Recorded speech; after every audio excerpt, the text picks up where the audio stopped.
ஹரே கிருஷ்ணா.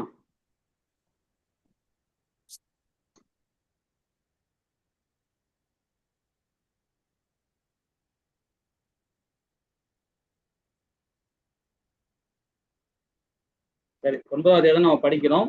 ஒரு சின்ன மங்களாசரம் பண்ணிடலாம். ஓம் நமோ பகவதே வாசுதேவாயே. ஓம் நமோ பகவதே வாசுதேவாயே. ஓம் நமோ பகவதே வாசுதேவாயே. ஓம் அஞ்ஞானதிமிராந்தஸ்ய ஞானாஞ்சனேய சலாகய சக்ஷுமே நமः.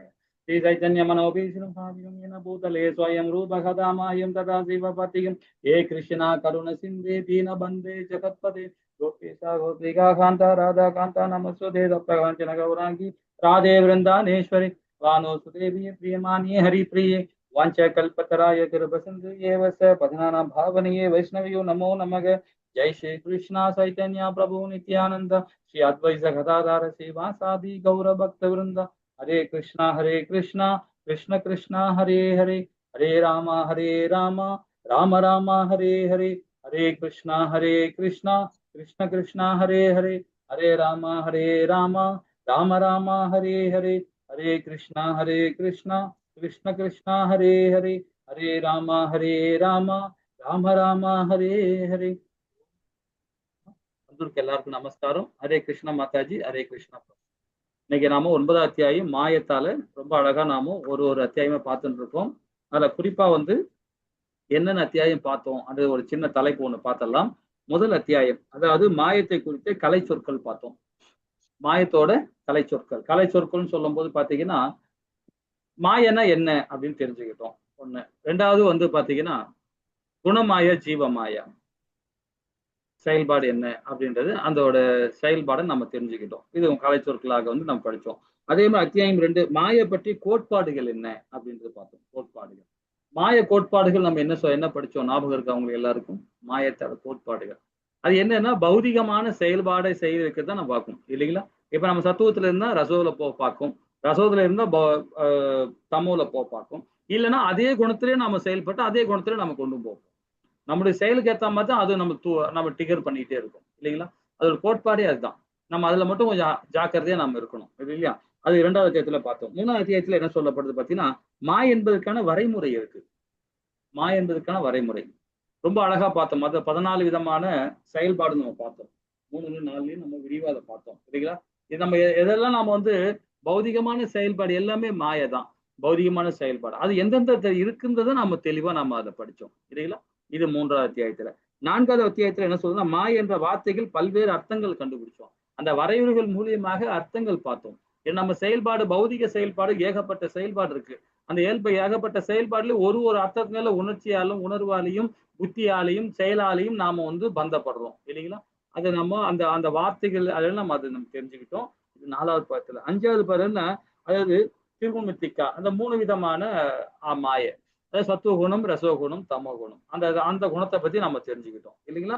அதுக்கப்புறம் 6வது அத்தியாயம் ஜீவமாய குணமாயாவோட செயல்பாடுகள் அதோட குணங்கள் என்ன அப்படின்றது 6வது அத்தியாயத்துல தெரியும். 7வது அத்தியாயம் யோகமாயாவோட செயல்பாடு.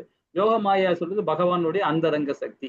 பகவானுடைய அந்தரங்க சக்தின்றது பகவானுடைய நம்ம உள்ள இருக்கிற ஆத்மா தான் பகவானுடைய அந்தரங்க சக்தி. சோ அந்த சக்தியை பத்தி நம்ம தெரிஞ்சோம். அதுதான் யோகமாயா சக்தி இல்லைங்களா? அதுல 8வதுல பாருங்க கட்டுண்ட ஆத்மாக்களே மாய என்றால் மாயை எவ்வாறு எதனால் துன்புறுகின்றது அப்படின்னு நம்ம பார்த்தோம். போன வாரம் பார்த்தது அது இல்லைங்களா? ரொம்ப அழகா நம்ம அதை பார்த்தோம். இன்னைக்கு நம்ம பார்க்க போறோம் நாம் எதனால் மாயையில கைவிடுவதில்லை அந்த சாணத்தை நாம இன்னைக்கு பார்க்க போறோம். ரொம்ப அற்புதமான அத்தியாயம் இதுவும். 10ம் சரி 10 ரொம்ப விரிவா போகும். 9 வரைக்கும் நம்ம 9 அடுத்த வாரம் நம்ம நாளைக்கு பார்ப்போம். 10 நம்ம பார்ப்போம். இனி முடிச்சிருவோம் நம்ம இதை. சரி 9வது ஸ்லோகத்துல என்ன சொல்லுது? 9வது அத்தியாயத்துல என்ன சொல்லுது அப்படின்னு பார்ப்போமா? நாம் எதனால் மாயத்தில் கைவிடுவதில்லை பார்ப்போம். அதாவது எவ்வளவு துன்பப்பட்டாலும் மாயையை கைவிடுவதில்லை என்பதை புரிந்து கொள்ள இந்த அருமையான கதை நமக்கு உதவும். போன வாரம் நம்ம ஒண்ணு படிச்சோம், ஒரு கதையை படிச்சோம் இல்லைங்களா? இந்த வாரம் என்ன கதை குடிக்கிறான் பார்ப்போம். இந்த 9வது அத்தியாயத்துல ஒரு சமயம் பல நாட்கள் உணவின்றி இருந்த பிச்சைக்காரன் ஒருவன். இது போன வாரம் படிச்ச மாதிரி இருக்கே. ஹரே கிருஷ்ணா. போன வாரம் படிச்சோம்ல மாதாஜி? இல்ல பிரபுஜி.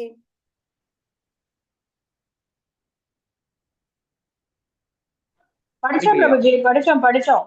பிச்சைக்காரன் கதை ஓகே. முடிச்சிட்டோம். ஆமா லாஸ்ட் ஆமா 2 ஆமா பேஜஸ் தான் படிக்கணும், பாக்கி இருக்குன்னு சொல்லிட்டு நீங்க போனீங்க 10வது அத்தியாயம். ஆமா ஆமா ஆமா ஆமா கரெக்ட் கரெக்ட். அந்த பிச்சைக்காரன் இப்ப பத்தி ஆமா ஆமா. நாங்களும் மாயையில கட்டுண்டு இருக்கோம் பிரபுஜி. இந்த மாதாஜி நாங்களும் இப்ப மாயையில கட்டுண்டு இருக்கிறோம். அதனாலதான் எங்களுக்கு ஒண்ணுமே புரியல. இல்ல கரெக்ட் தான். 10 தான் நம்ம படிக்கிறோம். கரெக்ட் தான். தவறா பண்ணிட்டோம். அந்த ஸ்டோரி பார்க்கும்போது போன வாரம் ஸ்டோரி ஒன்று படிச்சோம். அதுதான் டக்குனு ஞாபகம் வந்து எனக்கு அது. நானே போய் மறந்துட்டேன். சரி 10வது அத்தியாயம். அதாவது யோக மாயாக்கும் மகாமாயா கிடையாது. கரெக்ட். இந்த இதுல இடையான உறவு இதை பத்தி நம்ம லாஸ்ட் டைம் பேசணும். ஆனா டைம் இல்லை சொல்லிட்டு அடுத்த வாரம் பார்க்கலாம்னு நம்ம போயிட்டு இருந்தோம். கரெக்ட் தான். ஓகே. இதுல என்ன சொல்லப்படுது இதுல பார்ப்போம். இதுல நிறைய விஷயங்கள் பார்ப்போம். இந்த அத்தியாயம் ரொம்ப சிறப்பா இருக்கு. இது பெரிய அத்தியாயம். இது கொஞ்சம் நேரம் போகும். இது யோக மாயாக்கும் மகாமாயாக்கும் இடையிலான உறவு. யோக மாயான்னு சொல்லப்படுறது என்னது, மகாமாயான்னு சொல்றது என்னது? இப்ப நீங்க தான் ஆன்சர் சொல்லணும். இப்ப யோக மாயா நம்ம இப்பதான் படிச்சோம். ஒரு உதாரணத்துக்கு சொல்லணும் வந்தேன். மகாமாயான்னு சொல்றது என்னது? பகவானோட வெளிப்புற சக்தி பிரபுஜி மகாமாயா. ஓகே. யோகமாயா அந்தரங்க சக்தி, தெய்வீக சக்தி. ஹரே கிருஷ்ணன். ஹரே கிருஷ்ணன். சோ இங்கதான் இந்த இடையிலான உறவு. இதுக்குள்ள உறவு தான் இப்ப இந்த இது மூலியமா நமக்கு கொடுக்குறாங்க. உபநிஷம் மூலியமா எடுத்து கொடுக்குறாங்க. என்னன்னு பார்ப்போம். ஹரே கிருஷ்ணா. பொதுவான உரையாடல்களில் மாயை என்ற வார்த்தையை பயன்படுத்தும் பொழுது நாம் பகவானின் வெளிப்புற சக்தியை குறிப்பிடுகிறோம். பகரங்க சக்தி இல்லைங்களா? வெளிப்புற சக்தி எனும் போது பகரங்க சக்தி. அது கிருஷ்ணரில் இருந்து விலகி வந்த உயிர்வாழின் குழப்பமடைய செய்கிறது. இந்த மாயமானது பகவானின் பௌதீக சக்தியாகும். ஆனால் அங்கு சித் சக்தி அல்லது சொரூப சக்தி அல்லது பரசக்தி, அதாவது உயர்நிலை சக்தி என்றும் அழைக்கப்படும். பகவானின் உட்புற சக்தியான யோக மாயா எனப்படும் வேறொரு மாயும் உள்ளது. அதாவது ஜீவசக்தி என்று அறியப்படும் பகவானின் இன்னொரு உயர்நிலை சக்தியான பகவானின் நடுத்தர சக்தின்னு சொல்லப்படுது, அல்லது சடாசக்தின்னு சொல்லுவோம் என்று என்று இருந்தாலும் இங்கு நம்முடைய விவாதம் எதாவது யோகமாயா மற்றும் மகாமாயா என அறியப்படும் பகவானின் உட்புற சக்தியும் மற்றும் வெளிப்புற சக்தியும் ஆகியவற்றை பற்றிய முக்கியமாக இருக்கும் அப்படின்னு சொல்லப்படுது. பகவான் கிருஷ்ணர் மீது வெறுப்பு கொண்டதின் காரணமாக பௌதீக உலகில் வாழும் உயிர்வாளிகள் வெளிப்புற சக்தியான மகாமாய சக்தியை மதிமயங்கி செய்கிறது, வசீகரம் செய்கிறது, அவர்களை வெற்றி கொள்கிறது. அவள் தன்னுடைய மகாமாயா என்ற ரூபத்தில் இவ்வாறு செயல்படுகிறாள். சிற்சக்தியின் பாதுகாப்பில் அதே மகாமாயா யோகமாயா ரூபத்திலும் செயல்படுகிறாள். இந்த விஞ்ஞானம் பாருங்க, ரொம்ப டிஃப்ரெண்டா இருக்கு இல்லைங்களா? இப்போ அந்த மகாமாயாவோட செயல்பாடு என்னன்னா சிற்சக்தி மூலியமா தான், பகவானுடைய சக்தி மூலியமா தான், பகவானுடைய யோகமாயா சக்தியில் தான் சக்தி இயங்குது. எப்படி இயக்க வைக்குதுன்னு பார்த்தா பகவான் தான் இயக்க வைக்கிறார். யோகமாயா சக்தின்றது பகவானுடைய சக்தி. அது அப்போ மகாமாயா யோகமாயா சக்தி மூலியமா தான் அந்த மகாமாயா இயங்குதுன்னா, அப்ப பகவான் சொல்லிதான் அந்த மாயை இயங்குது இல்லைங்களா? அப்போ அந்த மகாமாயா நம்மளை எப்படி இயக்குதுன்னு பாத்தீங்கன்னா, நாம எப்படி செயல்படுறோமோ அதுக்கேற்ற மாதிரி அது நம்மளை செயல்பட வைக்குது. அது இந்த விஞ்ஞானம் மட்டும் நம்ம புரிஞ்சுக்கிட்டா போதும் இல்லைங்களா? அப்போ நம்மளுடைய செயல்பாடு எப்படிப்பட்ட செயல்பாடா இருக்கணும்? உட்கார்ந்தாலும் சரி, நின்னாலும் சரி, எழுந்தாலும் சரி, எதையெல்லாம் கொடுக்குறோமோ, எதையெல்லாம் தானம் கொடுக்குறோமோ, எதையெல்லாம் உண்றோமோ, எதையெல்லாம் உருவாக்குறோமோ, எதையெல்லாம் படைக்கிறோமோ, அது எல்லாமே பகவானை மையப்படுத்தும் இல்லைங்களா? அப்போ அந்த மாதிரி செயல்பாடு பண்ணும்போது அப்ப அந்த மாயை நாம வெற்றி கொள்ள முடியும். நாம அந்த மாதிரி இல்லாம பௌதிகத்தன்மையோட மாயை நம்மளை வெற்றி கொண்டுருவா. அப்ப அவ ஜெயிச்சிட்டாள்னா அப்ப நாம அவளுக்கு சரண்டர். அப்ப அவ சொல்படிச்சா நம்ம கேட்டாகணும் இல்லைங்களா? அவ என்ன சொல்றா அதான நீதி. அவ என்ன சொல்றா செஞ்சு ஆகணும். ஏன்னா நாம அவளுக்கு அடிபணிஞ்சிட்டோம். அடிபணியாம இருக்குதுன்னா பக்தி யோகம் தான் இல்லைங்களா? அதுதான் இங்க சொல்லப்படும். ஆனா அந்த சக்தி யாரோட சக்தி? பகவானுடைய சித் சக்தி தான், அதாவது யோகமாயா சக்தி தான் அது இயங்குதுன்னு நம்ம புரிஞ்சுக்கிட்டோம் இல்லைங்களா? பகவான் தன்னுடைய தெய்வீக லீலைகள் உட்புற சக்தியான சிற்சக்தி உதவியுடன் அரங்கேற்றுகிறார். இப்ப இந்த இடத்துல ஒரு விளக்கம் கொடுக்குறேன் பாருங்களேன். பிரபுஜி ஒரு சந்தேகம். சொல்லுங்க. கிருஷ்ணர் மீது வெறுப்பு கொண்டதன் காரணமாக பௌதிக உலகில் வாழும் உயிர்வாளிகளை வெளிப்புற சக்தியான மகாமாயா மதிமயங்க செய்கிறதுன்னு போட்டிருக்கு. இதுல ஆமா. யாரு உயிர்வாளிகள் வெறுப்பு கொண்டுறாங்களா கிருஷ்ணர் மீது, இல்ல மாயா சக்தியே வெறுப்பு கொள்ளுதா? இல்ல இல்ல இல்ல அதான் சொல்லிட்டாரு பாருங்க. அதான் என்ன சொல்றாருன்னா, யோகமாயா சக்தியில தான் அது இயங்குது. ஆல்ரெடி பகவானு கிட்ட சரண்டர் ஆயிடுச்சு. அது எது? மகாமாயா. நம்ம அந்த மாயா இருக்காரு, அந்த மாயா வந்து பகவான் கிட்ட பகவான் சொல்லிதான் அது செயல்படுது. நாம தான் பகவான் மேல வெறுப்புணர்வு கொண்டிருக்கோம். பகவான் இல்ல. உயிர்வாழி நாம தான். சரி சரி. அப்ப நாம அந்த மாதிரி ஸ்தானத்துல போகும்போதுதான் இந்த மாய நமக்குள்ள வந்துட்டு நம்மள வெற்றி கொள்ளுது. அப்ப நம்ம வெற்றி கொண்டது மட்டும் இல்லாம அந்த செயலை நம்ம செய்ய வைக்குது. அதே மகாபாவத்தை செய்ய வைக்குது. ஆனா அதுதான் பகவான் சொல்றார், அது நீ காரணகார்த்தா கிடையாதுன்றார். அதுவும் சொல்றார் ஸ்ரீமத் பகவத்கீதையில. ஞாபகம் இருக்குங்களா? உன்னுடைய செயலுக்கு நீ காரணம் கிடையாது, அது மாயத்தோட அப்படின்றார் பகவான். இதே ஸ்ரீமத் பாகவத்துல சொல்லி பகவத்கீதை சொல்லியிருக்கிறார். 9வது அத்தியாயம் ராஜ வித்யா ராஜ குவியோகத்திலும் சொல்லியிருக்கிறார். 3வது அத்தியாயம் கர்மயோகத்திலும் சொல்லியிருக்கிறார். 17வது அத்தியாயத்திலும் சொல்லியிருக்கிறார். 18லையும் சொல்லியிருக்கிறார் பகவான். உன் செயலுக்கு நீ காரணம் கிடையாது, எண்ணம் மட்டும்தான் வச்சியே தவிர அதுக்கப்புறமா மாயை பார்த்துக்கும். மாய செயல்பாடு அது, அது நீ காரணம் கிடையாதுன்றார். அதனால எழுந்து போர் பண்றா அப்படின்றார் அர்ஜுனனை. ஓகேங்களா? சரி, ஓகே. பகவான் அந்த மதி மயக்கமே மாயைன்றாரு. ஆமா, அதோட செயல்பாடு அதுதான். அதோட செயல்பாடு. ஏன்னா நம்ம ஒரு காலை ஃப்ரண்ட்ல எடுத்து வச்சுட்டோம்னு வச்சுங்களா, அதோட முடிஞ்சிச்சு. அவ பார்த்துப்பா, அவன் செயல்பட ஆரம்பிச்சிருவா. அதுக்கு நம்ம அடிபணிஞ்ச பிறகு அது சொல்றதெல்லாம் நம்ம செஞ்சுக்கிட்டே இருப்போம். ஆனா நாம என்ன நினைப்போம் தெரியுமா? அதை அறியல. அந்த ஞானம் நமக்கு இல்ல. நம்மளை யாரு செயல்படுத்துறான்னு அந்த ஞானம் நமக்கு இல்ல. ஆனா நம்ம என்ன பண்றோம்? நான் தான் செஞ்சேன், நான் தான் கொலை பண்ணேன், நான் தான் சம்பாதிச்சேன், நான் தான் அது பண்ணேன், நான் தான் இது பண்ணேன். நாம காலை தூக்கணும். நாம செய்யவே இல்லை, எல்லாமே இந்த மாயை தான் செய்யுது. இப்ப நம்ம கணவன் மனைவி ஒத்துக்க மாட்டாங்களே, தெரியாது. அந்த ஞானம் இருக்காது இல்ல உங்களுக்கு, அந்த ஞானம் இருக்காது. அதே வந்து இப்போ ஒரு எக்ஸாம்பிள் சொல்றோம். கணவன் மனைவி இருக்கிறாங்க. மனைவிக்கு அடிபணிஞ்ச பிறகு அவன் என்ன பண்ணுவான்? மனைவி சொல்றதான் கேட்பான். கணவனும் அப்படிதான். கணவன் அப்படிதான். அப்ப மனைவி என்ன பண்றா? கணவனுக்கு அடிபணிஞ்சிட்டாள்னா கணவன் சொல்றதான் கேட்பான். ஆனா 2 பேருக்குமே ஒரு நீதி இருக்கு. ஆன்மீகத்துல வேதங்கள் சொல்லப்பட்டிருக்கு. 2 பேருமே தனிப்பட்ட சுதந்திரம் இருக்கு. யாருடைய உணர்வுலையும் யாருடைய பௌதிகத்தில் யாருடைய உள்ளுக்குள்ளேயும் போகக்கூடாதுன்னு சொல்லுது வேதம். தனிப்பட்ட சுதந்திரம் இருக்கு. உணர்வாலேயோ உடலாலேயோ புத்தியாலேயோ மனதாலேயோ யாரையுமே கணவனை கூட சித்திரவதை பண்ணக்கூடாது, மனைவி கூட சித்திரவதை பண்ணக்கூடாது. இது வேதம் சொல்லுது. 2 பேருக்குமே சுதந்திரம் இருக்கு. 2 பேருக்குமே ஒரு உறவு இருக்கு. அந்த உறவு புனிதமான உறவு. அதை கொச்சப்படுத்தாம நீங்க நல்வாழ்க்கை வாழணும் தான் வேதம் சொல்லுது. தனிப்பட்ட சுதந்திரம் கொடுத்திருக்காரு பகவான். அந்த சுதந்திரத்தை தவறான வழியிலும் கொண்டு போகக்கூடாது இந்த வேதம். எனக்கு சுதந்திரம் இருக்குன்னு தவறான வழியிலும் போகக்கூடாது. ஒரு குடும்பம்னா அப்படிதான் இருக்கணும். அதுதான் உண்மையான ஆன்மீகமான குடும்பம். அதாவது சுத்த சத்துவத்துல செயல்படுவாங்க, ரொம்ப அற்புதமா செயல்படுவாங்க. சரியா? ஹரே கிருஷ்ணா. சரி, பகவான் தன்னுடைய தெய்வீக லீலை உட்புற சக்தியை சிற்சக்தியின் உதவியில் அரங்கேற்றுகிறார். உண்மையில் அவர் தன்னுடைய சொந்த நோக்கங்களை நிறைவேற்றி கொள்ள உட்புற சக்தியை பயன்படுத்துகிறார்.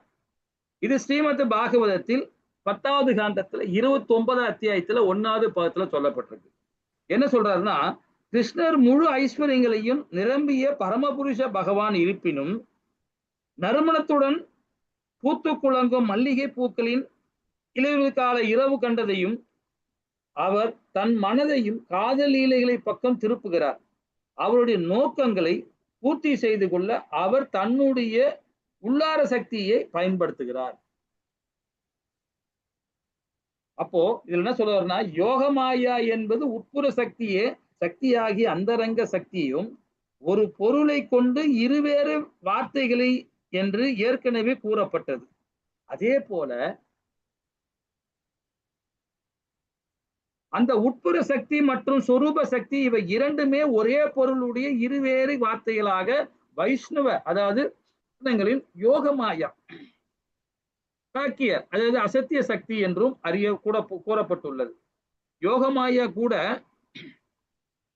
அசத்திய சக்தி அல்லது பரசக்தி எனப்படும் சிந்தனைக்கு அப்பாற்பட்ட சக்தி என்பதின் வேறொரு வார்த்தையோ, அதே போல பரசக்தி என்றும் சுரூப சக்தி அல்லது சித் சக்தி என்றும் பொருள்படும் வேறொரு வார்த்தையோ யோகமாயக்கும் பகவானின் தெய்வீக லீலைக்கும் இடையே உள்ள வித்தியோகமான உறவை ஸ்ரீமத் பாகவதம் 3வது காண்டம் 2வது அத்தியாயத்துல 12வது பாகத்துல குறிப்பிடப்படுகிறது.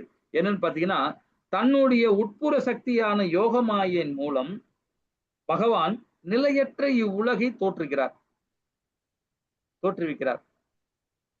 தோற்றினார். அவருடைய லீலைகளுக்கு பொருத்தமான தன்னுடைய நித்திய ரூபத்தை அவர் தோற்றினார். இத்தகைய லீலைகள் வைகுண்டத்தின் இறைவன் என்ற ரூபத்தில் உள்ள பகவான் விஷ்ணு உள்பட தங்களுடைய சொந்த ஐஸ்வர்யங்களை பெருமைகளை கொள்ளும் அனைவருக்குமே ஆச்சரியம் அளிப்பதற்காக இருந்தன. இவ்வாறாக அவருடைய பகவான் கிருஷ்ணரின் தெய்வீக உடல் ஆபரணங்கள் எல்லாம் ஆபரணமாக விளங்குகிறது. தன்னுடைய பகவத் சம்பத்தில் அதாவது 49 அனுசித்த செய்தியில சொல்லப்பட்டது. ஸ்ரீல சுவாமி பின்பற்றி ஸ்ரீல ஜீவ கோசாமி யோகமாயுடன் சிற்சக்திக்கு ஒப்பிட்டு எழுதுகிறார். ஹரே கிருஷ்ணா. இதே சைத்தன்ய சரிதாமத்திலையும் சொல்லப்பட்டிருக்கு. அதாவது மத்திய லீலால 21.103 என்ன சொல்ற பாருன்னா, சிற்சக்தி எனப்படும் கிருஷ்ணரின் அந்தரங்க சக்தி சுத்த சத்துவ குணத்தின் பரிமாணமாகும். பகவான் கிருஷ்ணர் தெய்வீக ரூபம் இந்த சக்தியினால் உலகிற்கு கட்டுப்படுகிறது.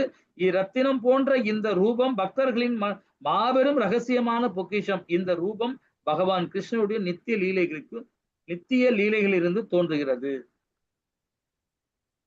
இப்ப இதே ஸ்ரீமத் பாகவத்துல 3வது கண்டத்துல 2வது அத்தியாயத்துல 12 என்ன சொல்றோம்னா, தன்னுடைய உட்புற சக்தியான யோகமாயா மூலம் பகவான் நிலையற்ற உலகில் தோற்றினார். இப்ப இந்த உலகமே நிலையானது கிடையாது. நாம 120 வருஷம்னா இதுக்கு இந்த பூமிக்கு பாத்தீங்கன்னா எத்தனை வருஷங்கள் நாம படிச்சிருக்கோம்? 4வது அத்தியாயத்துல ஞாபகம் இருக்குங்களா? இந்த பூமியோட லைஃப் பிரபுஜி 4,32,000 பிரபுஜி. 4,32,000 கலியுகம் தான். சதுர்யுகமா பிரபுஜி? சதுர்யுகம் மறந்துட்டோம். 27 சுயற்சி, அதாவது 27 திவ்யுகம், அதாவது 71 திவ்யுகம் சேர்ந்தது ஒரு கல்பம் சொல்றோம், ஒரு மன்வந்திரம். 14 மன்வந்திரம் சேர்ந்தது ஒரு கல்பம் சொல்றோம். அது மாதிரி 1000 சுயற்சி வரும்போதுதான் இந்த உலகம் அழியும். உலகம் இருக்கும், நாம் அழிஞ்சிரும். அப்ப நம்மளுடைய அழிவு எப்பன்னு பாத்தீங்கன்னா,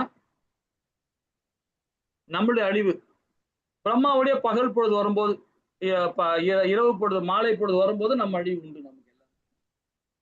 அது ஒண்ணு. ஃபர்ஸ்ட் பாத்தீங்கன்னா நம்மளுடைய செயலாலையும் நம்மளுடைய எண்ணத்தாலையும் நம்மளுடைய புத்தியாலையும் மனதாலையும் செயல்படும் போது நமக்கு ஒரு அழிவு உண்டு. இன்னொரு அழிவு பாத்தீங்கன்னா பகவானுடைய பிரம்மாவுடைய இரவு பொழுது வரும்போது ஒரு அழிவு உண்டு. 3வது அழிவு பாத்தீங்கன்னா பிரம்மாவுடைய அவருடைய மரணம் வரும்போது ஒரு அழிவு உண்டு. அப்பதான் எல்லா லோகத்தையும் அழிச்சிடுவார், கம்ப்ளீட் லோகத்தையும் அழிச்சிடுறார் இல்லைங்களா? இது பகவத்கீதையிலே 4வது அத்தியாயத்துல பத்தி விரிவா படிச்சோம் நாம. அப்போ யோகமாயா சக்தி மூலியமா தான் இந்த உலகத்தை பகவான் அந்த சராசரங்களை படைக்கிறார். யோகமாயா சக்தி மூலியமா தான் படைக்கிறார். ஆனா பகரங்க சக்தின்னு சொல்லப்படுது உயிர்வாழிக்கு நித்தியமானது கிடையாது, அது அழியக்கூடிய செயல் சொல்லிதான் படைக்கிறார் பகவான். அந்த ஞானம் தெரியாம தான் நாம அதுல தான் என்ற அகந்த இது நாம தான் அப்படின்னு நம்ம உறவாடின்னு இருக்கோம். அது அந்தரங்க சக்தி, அழியக்கூடிய சக்தி. அது நிலையானது கிடையாது. யோகமாயா சக்தி தான் நிலையானது, அதுதான் ஆன்மீகம் இல்லைங்களா? இந்த விஞ்ஞானத்தை மட்டும் நம்ம புரிஞ்சுக்கிட்டா போதும், ரொம்ப ஈஸியா நமக்கு கடந்து வந்துடலாம், எல்லா விஷயத்திலையும் கடந்து வந்துடலாம். அப்ப எந்த சக்தி உதவியுடன் பகவான் தன்னுடைய பல்வேறு லீலைகளை அரங்கேற்றுகிறாரோ அவருடைய அந்த நேரடி சக்தி தான் வந்து சித் சக்தி அப்படின்றது என்று அழைக்கப்படுகிறது. உண்மையில் பகவானின் அனைத்து செயல்களுமே அவருடைய சித் சக்தி தான். பகவானுடைய எல்லா செயலுமே சித் சக்தி தான். எது? அந்த பகரங்க சக்தியோட சித் சக்தி தான். எதுக்கு பகரங்க சக்தி? நம்மளை பக்குவப்படுத்துறார் பகவான். நம்மளை பக்குவப்படுத்துக்காக அந்த பகரங்க சக்தியை கொடுக்கிறார். பகரங்க சக்தி வந்து நாம செயல்படுறதுக்காக மட்டும் இல்லை, நாம சுவாசிக்கணும். நம்ம செயலுக்கு ஆன்மீகத்தை உண்டாக்கணும்னா நமக்கு இயற்கை வேணும். காற்று வேணும். வாழனா காற்று இல்லாம வாழ முடியாது, நீர் இல்லாம இருக்க முடியாது, நிலம் இல்லாம இருக்க முடியாது, ஆகாயம் இல்லாம இருக்காது இல்லைங்களா? அது பிரகிருதி, அதுதான் பௌதீகம். அது இல்லாம நம்ம இருக்க முடியாது. ஆனா அது எப்படி இருக்கணும்? அந்த உடலை வச்சு நாம இந்த உடலை வச்சுக்கிட்டு அந்த இயற்கையை அனுபவிச்சுட்டு ஆன்மீக சம்பந்தமா செயல்படும் போதுதான் அப்போ இந்த பகரங்க சக்தி அது உணர்ந்து நாம என்ன பண்றோம்? ஆன்மீகத்துல யோகமாயா சக்தியில செயல்பாடு பண்றோம் இல்லைங்களா? அப்ப அதாவது இல்ல என்ன சொல்ல பாருங்க, அதாவது சித் சக்தி எனப்படும் யோகமாய துணையினுடன் நிறைவேற்றப்படுகின்றன. பகவானின் செயல்பாடுகளுடன் மகாமாயைக்கு எந்தவித தொடர்பும் இல்லை. இப்ப இந்த இடத்துல புரிஞ்சுக்கலாம். மகாமாயா வந்து பகரங்க சக்திய யோகமாயா செயல்மொழிதான் மகாமாயா இயங்குறா. ஆனா அந்த விளைவுக்கு பகவான் காரணம் இல்லைன்ற. அப்ப நம்ம என்ன பண்றோம் பாருங்களேன். ஒரு உதாரணம். இப்போ நாம ஒரு செயலை செஞ்சிட்டோம். ஒரு செயலை செஞ்சுட்டு அதுக்கு அந்த செயலுக்கான பலனை நம்ம அனுபவிச்சுதான் ஆகணும். நல்லதோ கெட்டதோ அது அனுபவிக்கிறோம் இல்லைங்களா? கெட்டதுன்னு வரும்போது பகவானை நம்ம குறை சொல்றோம். பகவானை குறை சொல்றோம். தப்பு இல்லைங்களா? அது என் பிள்ளைகளுக்கு கல்யாணம் ஆகல, ஏன் ஆகல? என் பையனுக்கு உடல் சரியில்லை, ஏன் சரியில்லை? அவனுக்கு ஏன் கால் ப்ராப்ளமா இருக்கு, கை ப்ராப்ளமா இருக்கு, ஏதாவது ஒரு பகவான்கிட்ட குறை சொல்றோம். ஆனா செஞ்சதெல்லாம் நாம தான். அந்த பாவத்தை செஞ்சுட்டு அதுக்குள்ள பலனை அனுபவிக்கும் போது அவரை தூத்துறோம். அது அதை விட 2 மடங்கு 3 மடங்கு 5 மடங்கு பாவம் தான் இல்லைங்களா? அதுதான் இதுல சொல்றாரு பாருங்க. பகவானின் செயல்பாடுகள் மகாமாயைக்கு எந்தவித தொடர்பும் இல்லை என்றார். பகவான் கிருஷ்ணர் தாமே பகவத்கீதை 4.9 சொல்றார். ரொம்ப அழகா சொல்றார். அது ஒரு கதையே உண்டு. என்ன சொல்றாரு பாருன்னா, கூறுது போல, அதாவது ஜென்ம கர்ம திவ்யம், அதாவது பகவான் கிருஷ்ணரின் பிறப்பு, ஜென்மா, செயல், கர்மா ஆகியவை திவ்யமானவை, முழுவதும் ஜட இயற்கை முக்குணங்கள் அப்பாற்பட்டவை. பகவானின் தெய்வீக தோற்றம், இவ்வுலகில் அவர் அரங்கேற்றும் லீலைகளை ஆகியவை யோகமாயா மூலமே நடைபெறுகின்றன. கிருஷ்ணரின், அதாவது பகவான் கிருஷ்ணரின் உட்புற சக்தியான இந்த யோகமாயா ஆன்மீக உலகிலும் அதன் கடமையை செய்கிறது. பகவான் என்ன பண்றாரு? அந்த சராசரியை படிச்சு 84 உயிரோலையும் படைக்க வச்சுட்டு அவருடைய வேலையை அவர் பார்த்துட்டு இருக்கார் இயற்கை மூலியமா. ஏன்னா அவர் வேலையை என்ன பார்க்கிறாரு? நாம கொடுக்குற கழிவை அவர் சுத்திகரி பண்ணி திரும்ப நம்ம கொடுக்கிறார். நாம என்னத்தை கழிவு கொடுக்கிறோம்? சுவாசிக்கிறோம். அந்த காற்று நம்ம உள்ள சுவாசிக்கிற காற்றை சுவாசிச்சுட்டு இயற்கை கொடுக்குற காற்றை நம்ம சுவாசிக்கிறோம். திருப்பி என்ன பண்றோம்? கழிவு தான் நம்ம கொடுக்குறோம். அந்த கழிவு கொடுக்குறோம். அந்த காற்று திருப்பி யூஸ் பண்ண நமக்கு ப்ராப்ளம் தான், மூச்சு திணறல் தான் வரும். நம்ம விடுற காற்றே நமக்கு ப்ராப்ளம் தான் நமக்கு. ஸோ அந்த காற்றை சுத்திகரி பண்றார். எப்படி பண்றார்? பகிரங்க சக்தி மூலியமாக, வெளிப்புற சக்தி மூலியமாக. அப்போ அது நன்மை செய்யற சக்தி தானே அது. அதுவும் யோகமாயா சக்தி தானே இயங்குது. காற்றுன்னு சொல்றதே பௌதிகம் தான், பஞ்சபூதங்கள்ன்றது பௌதிகம் தான். ஆனா அதோட கடமை அது கரெக்டா செய்யுது. ஆனா அது இடைஞ்சல் பண்ணும்போது தான் அது என்ன பண்ணுது? நமக்கு பாதகமான செயல் கொண்டு வருது. அதுக்கு என்ன இடைஞ்சல் பண்றோம்? மரத்தை அழிக்கிறோம். ஆத்த ஒரு ஆறை தடுப்பு போடுறோம். அதாவது குளத்தை வீணாக்குறோம். இந்த மாதிரி செயலாம் நம்ம பண்ணும்போது, இயற்கைக்கு எதிர்மாற செய்யும் போது அதோட குணங்கள் அது காட்ட ஆரம்பிச்சிருது. சரிங்களா? ஹரே கிருஷ்ணா. அப்போ அந்த பகிரங்க சக்தின்றது யோகமாய சக்தி தான். அது நம்ம நன்மை செய்யற செயல் தான். அதுக்கு நாம தீமை செய்யும் போது அது தீமையே நம்ம கொடுக்குது. இதே சைத்தன்ய சரிதாமில சொல்லப்பட்டிருக்காரு பாருங்க, ஆதி லீலால 4.62 ஸ்லோகத்துக்கான தன்னுடைய பொருள் உரை ஸ்ரீல பிரபுபாதா கொடுக்கிறார். ஸ்ரீல ஜீவ கோசாமி பகவத் சர்பத்தின் பத்தி 103 கொடுக்கிறார். ஸ்லோகத்தின் மேற்கோள் படி பகவானின் உட்புற சக்தி 3 அங்கங்களாக பற்றி விளக்குகிறார். நம்ம ஏற்கனவே படிச்சதுதான் இது. 7வது 8வது படிச்சோம் நாம இதை. எந்த தெய்வீக சக்தியின் மூலமாக பகவான் தன் இருப்பை பராமரிக்கிறாரோ அந்த சக்தி சாந்தன சக்தி என்றும் அழைக்கப்படுகிறது. எந்த தெய்வீக சக்தியின் மூலம் பகவான் கிருஷ்ணன் தம்மை அறிகின்றாரோ, எந்த சக்தி மற்றவர்களை பற்றி அறிய செய்கிறதோ அந்த சக்தி சாமித்த சக்தி என்றும் அழைக்கப்படுகிறது.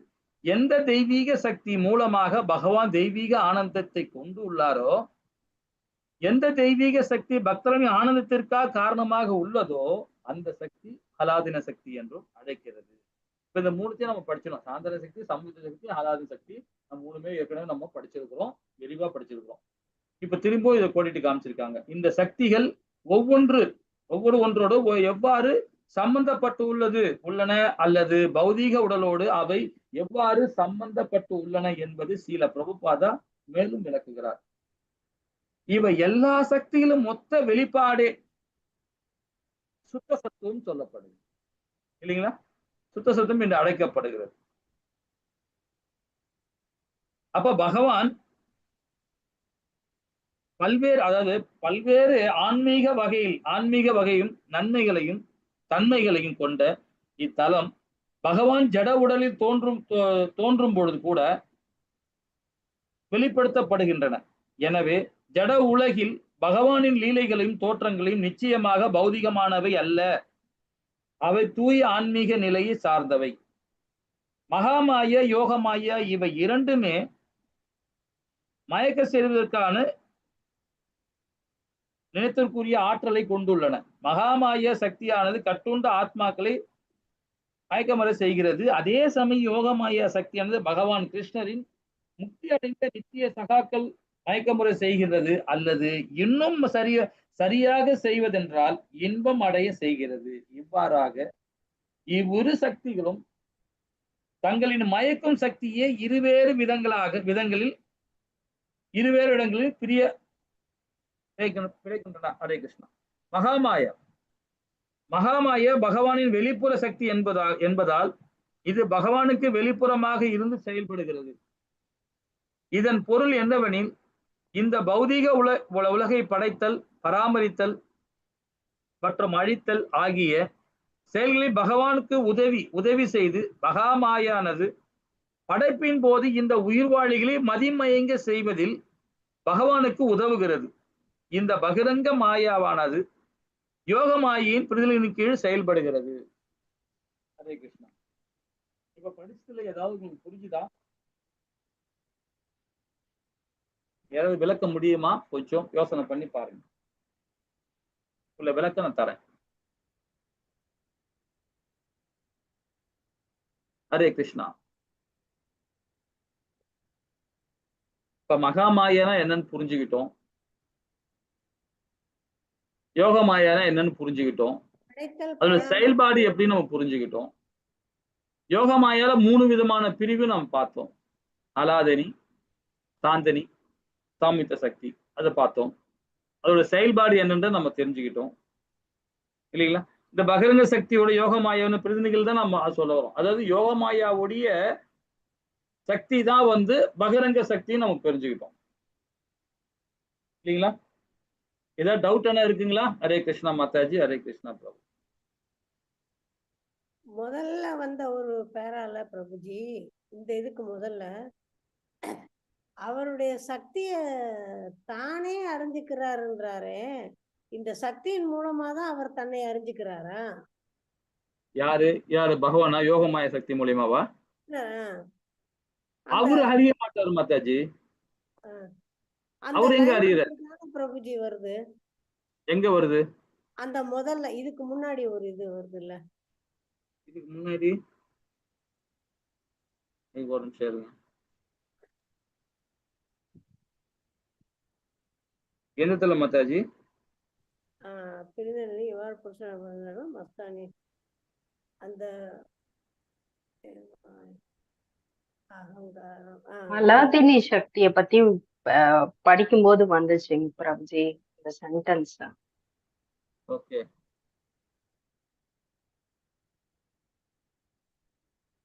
இல்ல இப்ப நாம படிக்கிறது 61ல படிச்சுட்டு இருக்கோம் இல்லைங்களா? இல்ல இப்ப இதுக்கு முன்னாடி நம்ம கொஞ்சம் இல்ல படிச்சோம். ஒரு நிமிஷம் மாத்தாஜி. அப்பயே கேட்கணும்னு தான் நினைச்சேன். ஆனா சரி பின்னாடி ஒருவேளை வருதோ என்னமோ இல்ல நடுவுல. இதான் சொல்றீங்க நீங்க. எந்த தெய்வீக சக்தியின் மூலமாக பகவான் தன் இருப்பை பராமரிக்கின்றாரோ அந்த சக்தி அந்த சக்தி என்றும் அழைக்கப்படுகிறதுன்றார் இல்லைங்களா? எந்த தெய்வீக சக்தியின் மூலமாக பகவான் கிருஷ்ணர் தம்மை அறிகின்றாரோ. அப்ப கிருஷ்ணருக்கு ஒரு சக்தி தேவைப்படுது தன்னை அறிவதற்கு. சொல்றேன் அது விளக்கம் சொல்றேன். ஏன்னா இவர்தான் உயர்ந்தவர். இவருடைய சக்தி என்னன்னு தான் அவர் உணரணுமே, அவருக்கு தெரிஞ்சிருக்கணுமே தவிர இந்த சக்தியினால அவர் உணர்ந்தாருன்றது சரியா வராது இல்ல பிரபுஜி. இல்ல அதுதான் சொல்ல வர ஒரு நிமிஷம் இத படிக்கிறேன் இருங்க. தம்மை அதாவது அறிகின்றாரோ, எந்த சக்தி மற்றவர்கள் அவரை அறிய செய்கின்றதோ அந்த சக்தி சாமித்தஸ் என்றும் அழைக்கப்படுகிறது. எந்த தெய்வீக சக்தியின் மூலம் பகவான் தெய்வீக ஆனந்தத்தை கொண்டு உள்ளாரோ, எந்த தெய்வீக சக்தி பக்தர்கள் ஆனந்தத்திற்கு காரணமாக உள்ளதோ அந்த சக்தி சலாதினி சக்தி அழைக்கப்படுகிறது. இப்போ உங்களுக்கு இந்த இடத்துல என்ன சொல்றதுன்னா, அதாவது சாந்தன சக்தி என்று அழைக்கப்படுது தெய்வீக சக்தியின் மூலம் பகவான் தம்மை அறிகின்றார்.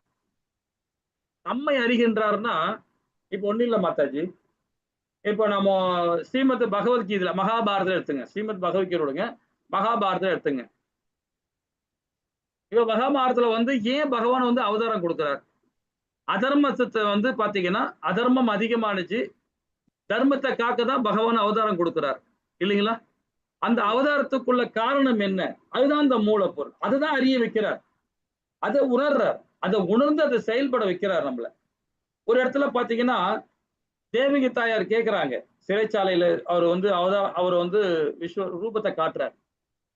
அவர் ரூபத்தை காட்டும் போது அப்ப தாயார் சொல்றாங்க, நீ பகவானை காட்சி தர வேண்டாம், எனக்கு மகனாக பிறக்க வேண்டாம், சாதாரண உடலா 2 கை சொரூபத்துல எனக்கு கிடைச்சா போதும். 4 கை சொரூபத்தில் தான் அவர் குழந்தையா பிறக்கிறார். அவ பிறக்கும் போது தாயார் சொல்றாங்க, தேவகி தாயார் அதிதி சொல்றாங்க, எனக்கு வேண்டாம், 2 கை சொரூபத்துல இருந்தா போதுன்ற. அப்ப 2 கை சொரூபத்திலையும் அந்த தாய்க்கு தகுந்த மாதிரி அவர் கொடுக்கிறார். கொடுத்தது மாத்திரம் இல்லாம மனித உடல் கிடைச்ச பிறகு மாத்திரம் இல்லாம ஆனா யோகமாயா சக்திலாம் இயங்குறாரு, அவரை உணர வைக்கிறார். அதுதான் இந்த சக்தி சாந்தன சக்தின்னு சொல்லப்படுறார்.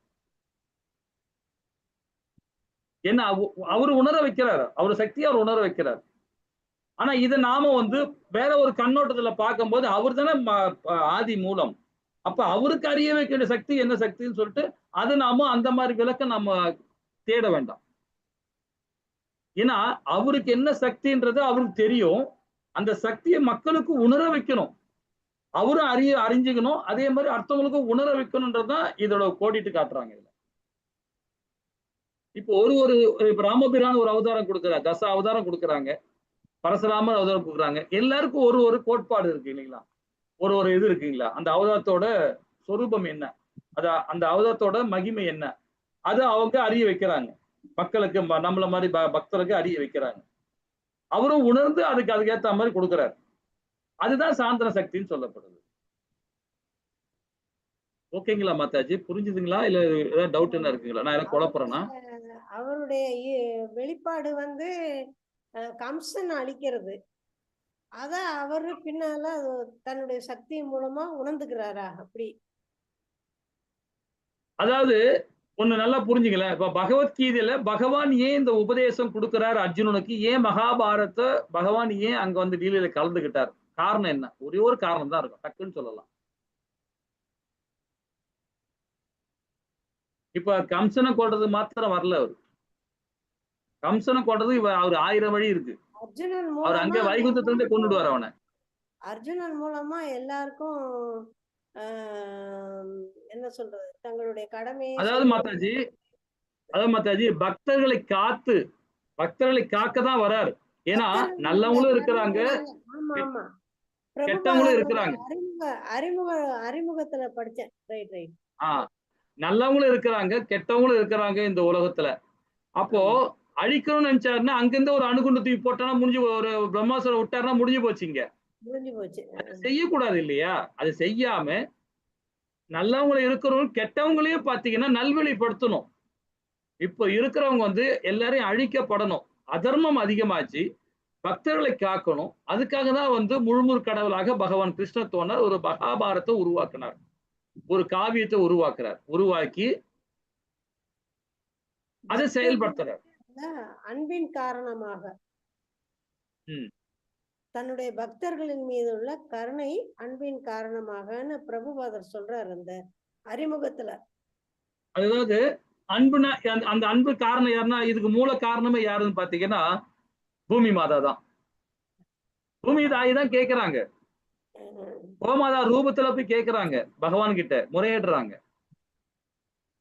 அப்பதான் பகவான் தான் அவருக்கு சொல்றார், கண்டிப்பா நான் வந்து அவதாரம் கொடுப்பேன், முழுமுதற் கடவுளாக அவதாரம் கொடுத்து அந்த அதர்மத்தை அழிப்பேன்றார், வேரோட அழிப்பேன்றார். அத திரௌபதிக்கும் அதான் வாக்கு கொடுக்குறாரு, உன்னுடைய பிள்ளைகள் அழிவாங்கன்னு சொல்றாரு. எல்லாமே உன்னுடைய வம்சோட அழிஞ்சு போடுன்னு சொல்றாரு. ஆனா உன்னோட நாயகர்கள் யாரும் அழிய மாட்டாங்க. அதாவது அப்படி சொல்ல, டைரக்டா சொல்லாம உத்தம புருஷர்கள் எல்லாமே உயிரோட தான் இருப்பாங்கன்றார். அவங்களும் அழியப்பட மாட்டாங்க. ஏன்னா அடுத்த தலைமுறை கொண்டு போறதுக்குள்ள வழியை வந்து அவங்களே யாரும் அதர்மவாதிகள் தான் அழிவாங்க சொல்ல, தர்மவாதிகள் கண்டிப்பா இருப்பாங்கன்றார். ஹரே கிருஷ்ணா. சரி, இந்த இடத்துல வருவோம். பகவான் தன்னுடைய நித்திய சகாக்களின் பகிர்ந்து கொள்ளும் லீலை உட்புற லீலைகள் என்று அறியப்படுகிறது. இப்ப இந்த இந்த இந்த இடத்துல பாருங்க, 4வது அத்தியாயத்துல 9-10 சொல்றார். ஸ்ரீமத் பகவத்கீதையில பிரம்மாவை பத்தி சொல்றார். அதாவது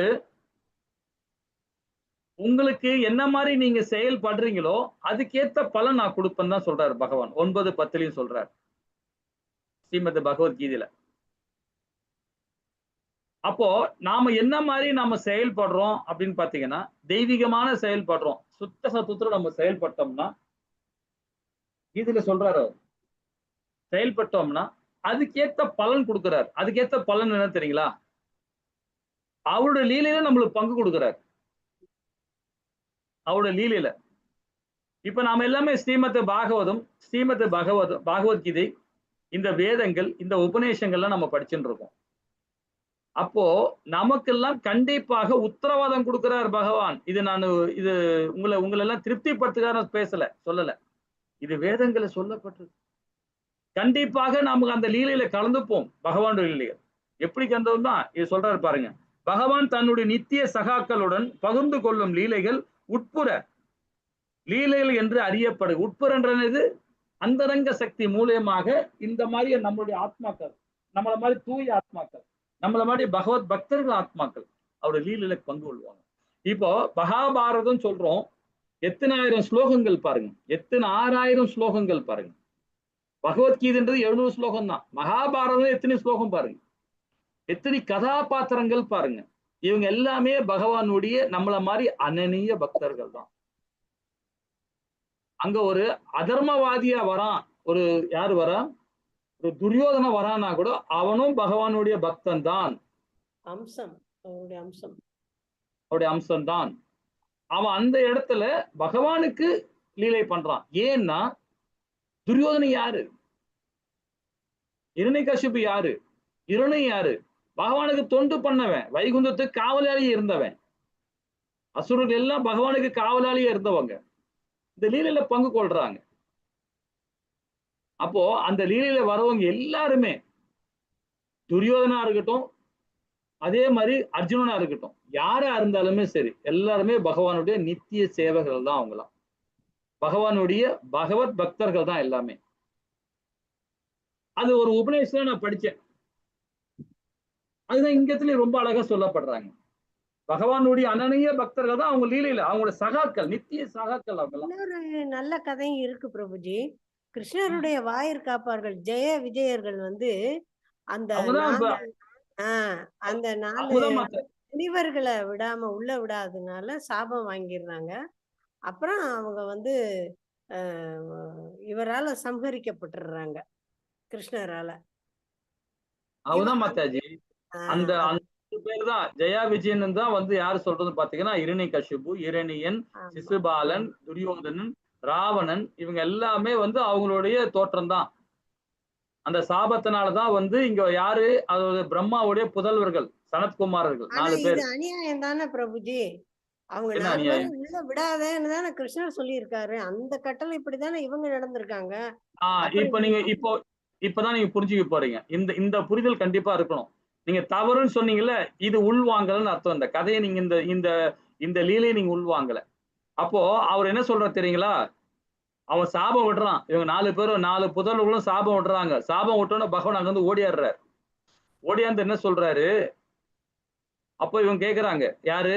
இவங்க ஜெயா விஜயன் 2 பேரும் கேக்குறாங்க. துவாரபாலகர். வைகுந்தத்துக்கே முக்கியமான காவலாளிகள். அவங்களுக்கு சாபம் விடுற ஆள் யாருன்னு பாருங்க. சாதாரண ஆள் கிடையாது. சாபம் விடுறவங்க. அவங்க பகவானுடைய உன்னத நித்தியமான அம்சம் உள்ள ஜீவன் தான் அவங்களும். ஒரு ஆத்மா தான். ஆமா ஆமா 4 பேரும் 4 பேருமே. அப்போ குழந்தை அவங்க ரூபத்துல விட்ட இருப்பாங்க. சாபத்தை நீ அந்த அந்த சாபத்தை நீ நிறைவேற்றி தான் ஆகணும்ன்றார். பகவானுடைய பகவத் பக்தர்கள் வந்து பகவானுடைய பகவத் பக்தர்கள் உத்தமர்கள் அவங்க. அவங்க கொடுக்கிற சாபத்தை யாரா இருந்தாலும் ஏத்துக்கணும் தான் பகவானே சொல்றாரு. இப்போ அது என்ன நியாயம் பிரபுஜி? அவர் தானே நியாயம் யாரையும் இல்ல உள்ள விடாதேன்னு சொல்லி இருக்காரு. அப்புறம் அப்படி இவங்க இல்ல. உள்ள அதாவது மாதாஜி நீங்க நீங்க இந்த இடத்துல நியாயத்தை பத்தி நீங்க சொல்ல அந்த மாதிரி எண்ணத்துல போகாதீங்க மாதாஜி. இது ஒரு சரி. லீலை. இது ஓ ஒரு லீலை மாதாஜி. ஒரு அதாவது சரி. பாத்தீங்கன்னா ஒரு நல்லவனும் இருக்கணும், ஒரு கெட்டவனும் இருக்கணும். அப்பதான் சமுதாயம் மேன்மை அடையும் மாதாஜி. ஒரு சரி சரி. சமுதாயம் மேன்மை அடையும். அதுக்காக தான் பகவான் இந்த லீலையை கொண்டு வரார். அத வந்து ஜெயா விஜயனோட முன்னாடி ஸ்டோரி ஒண்ணு இருக்கு. அவங்களோட 2 பேர் ஸ்டோரிய வந்து அவங்க பகவானுக்கு அனனிய பக்தரா இருந்துதான் அந்த இடத்துல வராங்க. ஆனாலும் அவங்க ஒரு தவறு செஞ்சதுனால தான் அந்த தவறுக்கான பரிகாரம் தான், அந்த தவறுக்கான அந்த பலன் தான் இந்த புனிதர்களோட சாபம். ஓ சரி சரி சரி சரி. அந்த சாபத்தை அவங்க வாங்குறாங்க. நாம பௌதிக கண்ணோட்டத்தோட இந்த ஸ்டோரி நம்ம பாக்குறோம். ஆனா இதுக்குள்ள இன்னொரு ஸ்டோரி இருக்கு. எதுவுமே அதோட தொடர்ச்சி அதோட நம்ம அதோட நிறுத்திக் கூடாது. அப்பதான் நம்ம என்ன பண்ணணும்னா பகவான் மேல நம்பிக்கை வைக்கணும். அப்ப ஏதோ ஒரு விஷயம் இருக்கு. அப்ப நாம அந்த தேடல் நம்ம இருக்கணும். ஓ அப்ப தேடல் நம்மளுடைய புரிதல் இல்ல. நம்ம தேடிக்கிட்டே இருக்கணும் அப்படின்னு அந்த எண்ணம் வரணும். அதுதான் பகவான் சொல்றார் பகவத்கீதையில. என் மேல பொறாமை இருக்கக்கூடாது, நம்பிக்கை இருக்கணும்ன்றார். நம்பிக்கை இருந்ததுன்னா நமக்கு இந்த மாதிரி ஒரு கண்ணோட்டம் நமக்கு வராது. ஏதோ ஒரு காரணம் இருக்கும். காரணம் இல்லாம அந்த காரணத்தை நமக்கு புரிதல் இல்ல. நாம தேடல் இருக்கணும் அப்படின்னு அந்த எண்ணம் வரும் ஆட்டோமேட்டிக்கா. ஏன்னா ஜெயா விஜயன் 2 பேருமே ஒரு பாவத்தை பண்ணிட்டாங்க. அது ஒரு ஸ்டோரி இருக்கு. நான் சொல்றேன்.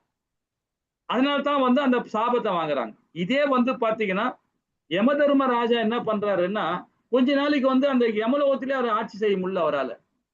காரணம் என்னன்னு பாத்தீங்கன்னா ஒரு சாபம். மாண்டேஸ்வரன் ஒரு ஒரு ஒரு ஞானி வந்து சாபம் விட்டார். யார? இவர யம தர்மராஜன். நீ கொஞ்ச நாளைக்கு ஒரு அதாவது ஒழுக்கமற்ற அதாவது உன்னை ஒதுக்கி வைக்கிற கீழ் ஜாதின்னு சொல்றார். கீழ் ஜாதி இல்ல கீழான உயிரினமா அந்த அந்த குளத்துல பிறந்து நீ ஒரு தர்மவாதியா தான் இருப்ப. அந்த மாதிரி வாழ்க்கை வாழ்வுன்னு சொல்லி ஒரு சாபம் கொடுத்துறாரு. அந்த மாண்டேஸ்வர முனிவர் வரம் கொடுத்த உடனே அவர் என்ன அந்த சாபத்தை கொடுத்த உடனே என்ன பண்றார்? இங்க வந்து வேசிக்கு மகளாக ஒரு ஒரு சாதாரண ஒரு அதாவது என்ன சொல்றது பாண்டுவோட தாசி அம்மாக்கும் தாசி தாசி வேலை செய்யணும். வேலை செய்யறவங்க உதவியாளர். உதவியாளருக்கு மகனாக பிறக்கிறார், விதுரரா பிறக்கிறார் யம தர்மராஜா. ஒரு சாதாரண ஒரு முனிவர் கொடுத்த சாபம் கடைசியில எங்க வந்து விதுரரா பிறக்கிற யம தர்மராஜா வந்து தர்மமானா இங்க இருந்து பண்றாரு இல்லைங்களா? இது எதுனா இதெல்லாம் வந்து முன்னாடி நடந்தது. தர்மர் அதாவது அந்த விதுரர் வந்து துரியோதனை அவரை டிகர் பண்ணாம இருந்திருந்தாருன்னா இந்த போரை வேற மாதிரி ஆயிருக்கும். கிருஷ்ணரே ஓடிட்டு இருப்பாரு. பகவான் கிருஷ்ணர் ஓடிட்டு இருப்பார். விதுரர் அந்த மாதிரி ஒரு ஒரு ஒரு புனிதர் அவரு. அவரே டிகர் பண்ணி அவர் வில்ல உடைக்க வச்சிட்டான்.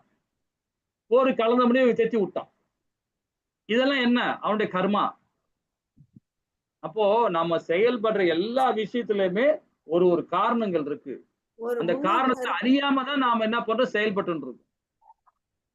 அப்போ பகவான் மேல நம்பிக்கை வந்துன்னா அந்த காரணத்தை நாம தேட மாட்டோம். அப்ப இதனுடைய உட்கருத்து என்ன அப்படின்னா, நம்ம கண்ணுக்கு நேரா இப்ப நடக்கிறது நியாய அநியாயத்தை நம்ம பார்க்க கூடாது. முன்னாடி ஏதோ நடந்திருக்கு, அதனுடைய தொடர்ச்சி தான் இது. இது இப்ப நடக்கல, இதுக்கு முன்னாடி இருக்கிறதனுடைய ஒரு விளைவு தான் இது. இதனுடைய விளைவு தான் பின்னாடி வர்ற விளைவு. அப்படிதான் நம்ம எடுத்துக்கணும். அதுதான் நான் என்ன சொல்ல வரேன்னா, இப்ப இப்ப அதை விட்டுருங்க, அந்த இடத்த விட்டுருங்க. இப்ப இங்க வாங்க, இப்ப நம்ம இடத்துக்கு வாங்க. நம்ம கலிகாலத்துல இப்ப இருக்கிறோம். இந்த இடத்துல ஒருத்தன் நம்மள திட்டுறான்னு நினைச்சீங்களேன், நல்லா புரிஞ்சுங்க. ஒருத்தன் நம்ம திட்டுறான்னா நீங்க என்ன பண்ணுவீங்க? நாம முன்னால என்ன செஞ்சோமோ இவனுக்கு இப்ப இவன் திட்டிட்டு போறான்னு நினைப்போம். அது இப்ப சொல்றீங்க. இதுக்கு முன்னாடி பதிலுக்கு திட்டுவோம். எப்படி சொல்லலாம்? திருப்பி திட்டுவோம். இப்ப என்ன சொல்லுவீங்கன்னா, வேதம் படிச்சதுனால, இந்த உபநேசங்களை புரிஞ்சதுனால நாம செஞ்ச கர்மா. அதனால ஐயா நான் தவறு செஞ்சிருந்தேன்னா மன்னிச்சிருங்க. மன்னிப்பு கேட்கறதுல தப்பே இல்லைன்னு வேதம். இப்போ நம்ம திட்டுற ஆளுகிட்ட வந்து பகவானா பாருங்க, பகவான நினைச்சு பாருங்க. என்ன திட்டுறான் அப்படின்னா பகவானா பாருங்க. ஐயா நான் தவறு பண்ணிருக்கலாம், நான் தவறே பண்ணாம இருந்திருக்கலாம், இருந்தாலும் நான் மன்னிச்சுக்கிறேன். அவ்வளவுதான், முடிஞ்சிச்சு. அவன் நம்மளை திட்டிட்டு போட்டோம். யார திட்டுறான்? ஆத்மாவை திட்டுறான், உடலை தான் திட்டுறான், உடல் உள்ள பேரை தானே திட்டுறான். திட்டிட்டு போட்டோம். இது அழியக்கூடிய உடல் தானே, ஆத்மாவை திட்டது இல்லையே. ஆத்மா திட்ட முடியாது, அது எந்த ஆயுதத்தாலையும் கொல்ல முடியாது, எதாலையும் செய்ய முடியாது. நீங்க ஆத்ம ரூபத்துல செயல்பட்டால், உடலாலையும் செல்வத்தாலையும், இந்த என்னுடைய பேரு செல்வம், சிங்கார செல்வம், இந்த செல்வத்தால நான் இந்த பேரால நான் இருந்தேன்னா என்ன நிறைய பேர் திட்டதான் செய்வாங்க, நிறைய பேர் புகழ்தான் செய்வாங்க. அதை நான் உள்வாங்கிட்டானா நான் பௌதிகவாதி. அதை உள்வாங்காம இருந்தேன்னா நான் ஆத்ம ரூபத்துல செயல்படுறேன். அப்ப ஆத்ம ரூபத்துல செயல்படுறேன் இல்லைங்களா? அப்ப நீ திட்டுறியா, திட்டுடா, என்னைய திட்ட போற, உள்ள இருக்கிற ஆத்மா திட்ட போற, அது ஒண்ணுமே கிடையாது. நான் ஆத்மா, நீ உடல் தான் திட்டுற, திட்டிட்டு போ. அதான் ஜடபரதன் என்ன பண்றாரு, பல்லாக்கு தூக்கும் போது அவன் பக்கத்துல வந்து திட்டுறான், இவ்வளவு பேர் உடலை வச்சு நீங்க இப்ப தூக்கி போவான்னு திட்டுறான். நீ என்ன திட்டலடா, உடலை தான் திட்டுற, திட்டின்னு போ. அது அழியக்கூடிய உடல், அது நான் கிடையாது. இல்ல, உள்ள இருக்க ஆத்மா உன்னால திட்ட முடியாது. ஏன்னா நான் செய்யற செயல் ஆத்ம ரூபத்துல செய்யறேன், எனக்கு ஒரு பிரச்சனை கிடையாது அப்படின்னு சொல்லுவான். யாரு? ஆன்மீகவாதிகள், கர்ம யோகிகள், ஞானிகள், அகர்மவாதிகள் இல்லைங்களா? அந்த ஸ்தானத்துக்கு நம்ம வந்துட்டோம்னு வச்சுங்களேன், அப்ப இந்த செயல நம்ம ஒண்ணுமே தெரியாது மாதாஜி, அப்படியே போயிடுவோம். ஆனா இதெல்லாம் உணர்றதுக்கு ரொம்ப நாள் ஆகும், கொஞ்சம் கடினமா தான் இருக்கும். ஏமா இந்த கிளாஸை முடிச்சுட்டு போன்னு வச்சுக்க, எல்லாத்தையும் மறந்துட்டு புக்கை மூடி வச்சுட்டு போய் உட்காந்துப்போம். இப்ப புரியுற மாதிரி இருக்கு, கொஞ்ச நேரம் கழிச்சு யோசிச்சு பார்த்தோம்னா அப்படியே போயிடுவோம். பிரபுஜியை விட்டுட்டோமே இத கேட்காம. அந்த செயலை அடுத்த கிளாஸ் வரும்போது சுத்தமா மறந்து போகும். ஆமா, இப்ப 8-9 வருஷமா இந்த ஃபீல்ட்ல நான் இந்த இதுல இருக்க, ஆன்மீகத்துல இருக்கிறேன். இதை நான் உணர்றதுக்கே ஒரு 5-6 வருஷம் ஆயிடுச்சு. எனக்கு 4-5 வருஷம் மேல ஆயிடுச்சு. சுனாமிக்கு இந்த கொரோனா வந்து பாத்தீங்களா, அதுக்கு முன்னாடி நான் உணர்ந்துட்டேன். கொரோனா முடிஞ்ச பிறகுதான் நான் கீதை கிளாஸ் எடுக்க ஆரம்பிச்சது. ஒரு 4 வருஷமா அதுகிட்ட போராடினேன் நான். ரொம்ப கஷ்டமா இருந்தது. என்னடா இது, இப்படி போனா இப்படி ஒரு கேள்வி வருது, இப்படி போனா இப்படி ஒரு கேள்வி வருது, இப்படி போனா ஒரு பதில் வருது, அப்படி இப்படி தேடிட்டு இருந்தோம். அப்புறமா உட்காந்து உபநேசங்கள்லாம் படிக்க ஆரம்பிச்சிடும். அடுத்தடுத்த பெரிய பெரிய கிளாஸ்ல போக போக போக அப்பதான் நம்ம நிறைய விஷயங்கள் புரிய வந்தது. ஓஹோ, இப்படிலாம் இருக்கு, இப்படிலாம் இருக்குன்றது. இப்ப நீங்க கேள்வி கேட்டது தப்பு இல்லை, அது உண்மைதான்.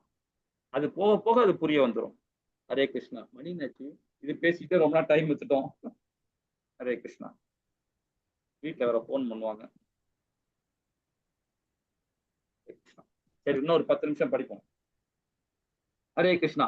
சரி, எதுல விட்டோம் மாதாஜி? பகவான் தன்னுடைய நித்திய சகாக்களுடன் பகிர்ந்து கொள்ளும் லீலைகள். படிக்கிறீங்களா யாராவது? அப்படியே படிங்க மாதாஜி. படிக்கவா? பகவான் தன்னுடைய நித்திய சகாக்களுடன் பகிர்ந்து கொள்ளும் லீலைகள் உட்புற லீலைகள் என்று அறியப்படுகின்றன. இந்த உட்புற லீலைகள் அல்லது அந்தரங்க லீலைகள் பகவானின் சித் சக்தியான யோக மாயாவினால் செயல்படுத்தப்படுகிறது. பகவானின் நித்திய சகாக்களான அதிர்ஷ்டசாலி உயிர்வாளிகளை யோகமாயா மகிழ்வித்து அதன் மூலம் அவர்களை வெற்றி கொள்கிறது. யோகமாயா மகாமாயா இவை இரண்டுமே உயிர்வாழ்வுகளை வெற்றி கொள்வதன் மூலம் பகவானுக்கு சேவை புரிகின்றன. பகவானின் சேவையிலிருந்து எப்போதும் நிலை பெறலாத கிருஷ்ண உன்முக எனப்படும் பகவானின் நித்திய சகாக்களை யோகமாக வெற்றி கொள்கிறது. அதே சமயம் இந்த பௌதிக உலகில் வாழும் உயிர்வாளிகளை மகாமாயை வெற்றி கொள்கிறது. ஏனெனில் அவர்கள் கிருஷ்ணரை எப்போதும் மறந்த நிலையில் உள்ளனர். பகவானின் உட்புற லீலைகள் யோகமாய உதவி புரிகிறார். மகாமாயை அல்லது பகிரங்க மாயானவள் பௌதிக உலகின் படைப்பில் பகவானின் வெளிப்புற லீலைகள் உதவி புரிகிறாள். தலையும் வழங்கல, காலும் வழங்கல பிரபுஜி.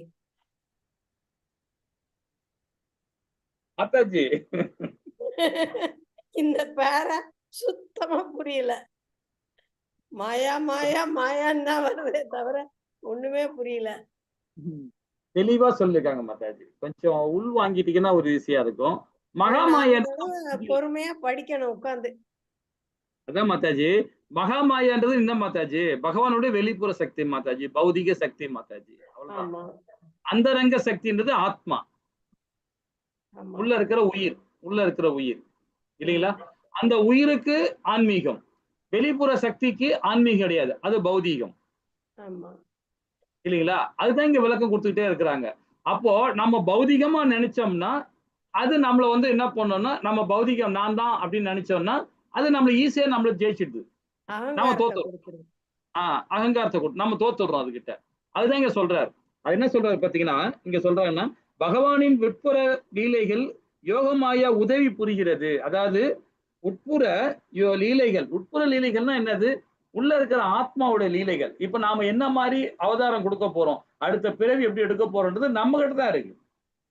அதுக்கு எது சப்போர்ட் பண்ணுதுன்னா உள்ள இருக்கிற ஆத்மா சப்போர்ட் பண்ணுது நமக்கு. அதுதான் இங்க சொல்றாரு. அப்ப யோகமாயா உதவி புரிகிறது. மகாமாயா அதாவது வெளிப்புற சக்தி, இந்த உடல் பகிரங்க சக்தி மாயானவள் பௌதிக உலகின் படைப்பில் பகவானின் வெளிப்புற லீலையிலும் உதவி புரிகிறாள். அவன் உள்ள இருக்கிற சக்தி வந்து யோகமாயா சக்தி, வெளிப்புற சக்தி வந்து பகவானுடைய வெளிப்புற சக்தி. இது ரெண்டுமே பகவானுக்கு உதவி பண்ணுது. அதே இந்த ஜீவாத்மாக்கும் உதவி பண்ணுது. எப்படி பண்ணுது? யோகமாயா சக்தி மூலியமாக. நீங்க ஆன்மீகத்துக்கு போறேன்னா ஆன்மீகத்துக்கு போகும்போது அது யோகமாயா சக்தி உதவுது. அதே நீங்க வந்து பௌதிகத்துல வரீங்கன்னா இவன் நமக்கு உதவி பண்றான். யாரு? பகிரங்க சக்தி மகாமாயா. இதுதான் இங்க விளக்கம் கொடுக்குறாங்க மாதாஜி. இந்த ரெண்டு சக்தியும் நாம புரிஞ்சுக்கிட்டு நாம செயல்பட ஆரம்பிச்சேன்னா நம்ம வென்று விட முடியும். அதுதான் நாம இந்த தலைப்பே அதுதான் சொல்லுது. என்ன சொல்லுது பாருங்க, யோகமாயாவுக்கு மகாமாயாக்குள்ள இடையிலான உறவு. இது இரண்டுத்துக்கு இடையிலான உறவு. அதுதான் இங்க குறிப்பிட்டு காட்டுறாங்க. அப்ப இவ்வாறாக மாயா மகாமாயாவும் ஒரே நாணயத்தின் இரு பக்கங்கள் போன்று இருப்பதுடன் ஒன்றுக்கொன்று உதவி செய்து கொள்ளும். இப்ப புரிஞ்சுட்டீங்களா? ஒரு நாணயம் இருக்கு, ஒரு காசு இருக்குன்னா அந்த காசு ரெண்டு பக்கம் இருக்கு. ஒரு பக்கம் இது, ஒரு பக்கம் அது. அந்த நாணயம் யாரு? நாம தான். அந்த காசு நாம, அந்த அந்த பணம் வந்து நாம தான். அந்த காசு நாம தான், நாணயம் நாம தான். இந்த பக்கம் ஆன்மீகம் இருக்கு, இந்த பக்கம் பௌதிகம் இருக்கு. ஆனா ரெண்டுமே நமக்கு உதவி தான் பண்ணுது. இயற்கைன்றது இந்த மகாமாயா, அது உதவி பண்ணதான் நம்ம சுவாசிக்கிறோம் இல்லைங்களா? அது அது இயற்கை அதோட வேலையை செய்யும் போது தான் நாமும் சுகமா வாழறோம். அப்போ அதோட வேலையை செய்யுது இல்லைங்களா? அது அதே ஆன்மீகம் வந்து பாருங்க, அதுவும் நமக்கு சேவை பண்ணுது. நாம எப்படி சேவை பண்றதுக்கு ஏத்த மாதிரி அது சேவை பண்ணுது. அதுதான் சொல்றாரு. அப்போ நாணயம் சொல்றது நாம தான், இரு பக்கம் சொல்றது மகாமாயாவும் யோகமாயாவும் தான். ஒன்றுக்கொண்டு உதவி செய்து கொள்ளும் ஒரே சக்தி இருவேறு தோற்றங்களாகும். வேதங்கள் பகவானுக்கான தங்களின் பிரார்த்தனைகள் பின்வருமாறு பிரார்த்தனை செய்கின்றன. மாயமான இந்த பௌதீக இயற்கையானது மிக சிறிய இந்த உயிர்வாழி தன்னை தழுவிக்கொள்ளும் வகையில் அவர்களை கர்வத்தெழுகிறது. இதன் காரணமாக இந்த உயிர்வாழி பௌதீக இயற்கையின் தன்மைகளான ரூபங்களை ஏற்றுக்கொள்கிறான். அதன் பிறகு இந்த ஜீவராசி தன்னுடைய ஆன்மீக குணங்கள் அனைத்தையும் இழந்து தொடர்ந்து பிறப்பு இறப்புக்கு ஆளாக வேண்டும். ஒரு பாம்பு எவ்வாறு தன்னுடைய பழைய தோலை உரித்துவிட்டு செல்லுமோ அதே போல நீங்களும் இந்த பௌதீக சக்தியை தவிர்க்கிறீர்கள்.